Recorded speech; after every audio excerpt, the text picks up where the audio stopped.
In the last segment, we introduced to you the second project under the category of improving housing conditions for the poor, and that is the Kampung Improvement Programme in Jakarta.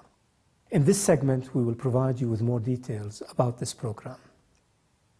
The program primarily was carried out by the municipal authorities, which took care of issues relating to funding, designing, and implementing the project. The project did include a certain element of community participation. The authorities did consult with 1 or 2 community leaders who represented about 4,000 households.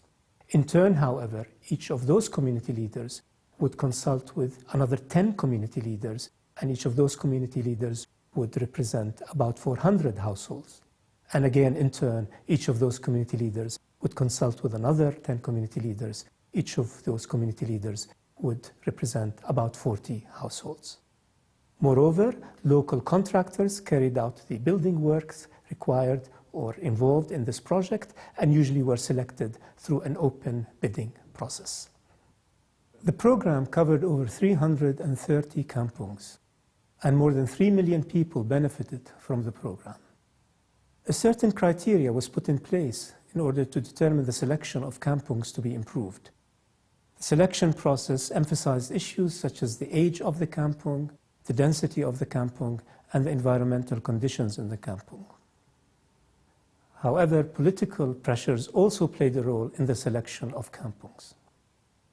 In terms of costs, we should keep in mind that the project was carried out over 2 5-year phases, and the scope for the second phase of the project was much more ambitious than the first phase.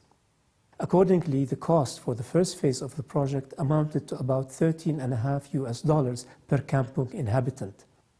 For the second phase, the cost went up to about $69 for every kampung inhabitant. One criticism of the manner in which the money was spent on the program was that about 60% of the costs went to road widening, which is rather high. Moreover, it is the plots that are located next to the main roads who primarily benefit from this widening, and usually it is the upper income groups living in the kampung who usually inhabit these plots. A very specific criteria was followed for the improvements carried out during the first phase of the project. Accordingly, for every hectare, 100 meters of paved roads and 130 meters of paved footpaths were provided. In addition, 1 water tap was provided for every 4 hectares, and 12 public toilets were provided for every 400 households. As I mentioned earlier, the criteria were much more ambitious for the second phase of the project. Moreover, they were more flexible. As a result, there was an emphasis on ensuring that every household was no more than 100 meters away from the nearest main road, and also no more than 125 meters away from the nearest public tap water. In addition, for this phase of the project, there was an emphasis on providing each house with their own toilet. Moreover, it was during this phase that buildings providing public services were provided. Accordingly, schools and health clinics were constructed. A 2-room health clinic was constructed for every 3,000 inhabitants. This clinic provided first aid services as well as classes in areas relating to health, to hygiene, and to family planning. A larger health clinic was provided for every 30,000 inhabitants, and this clinic would provide a wider variety of services. Moreover, a 2-shift school was provided for every 6,000 inhabitants, and every shift could accommodate about 500 students.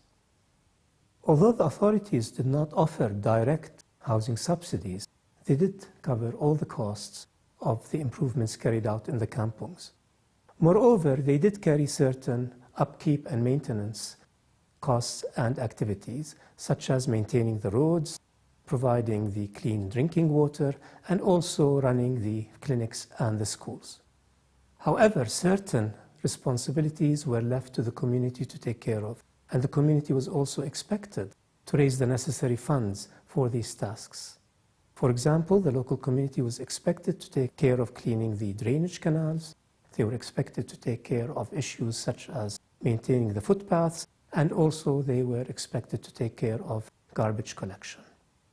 On the one hand, This had positive impacts in that it encouraged the inhabitants of the kampungs to be more self-reliant and to take a larger responsibility in running the kampungs. On the other hand, however, there are certain responsibilities that are better carried out by the authorities. For example, when it came to garbage collection, it was noticed that usually garbage was dumped in areas that are located away from houses and where there is enough empty space. Nonetheless, and in spite of this, the project was very successful.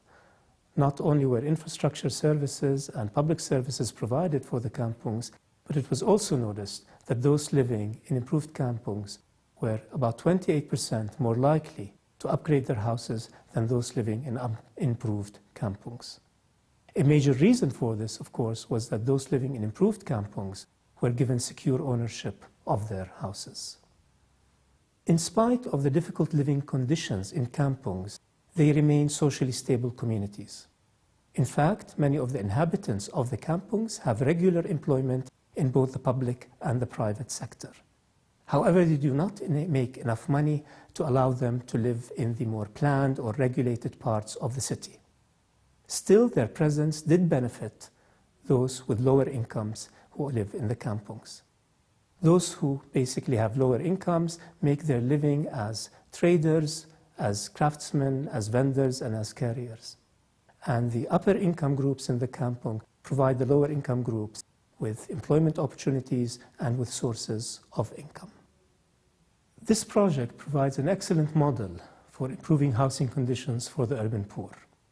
It shows how investments in infrastructure networks and also in public services can upgrade the quality of life in these low-income areas and also can encourage the inhabitants to upgrade their own residences. It is a project that definitely we should all take a look at and examine very closely.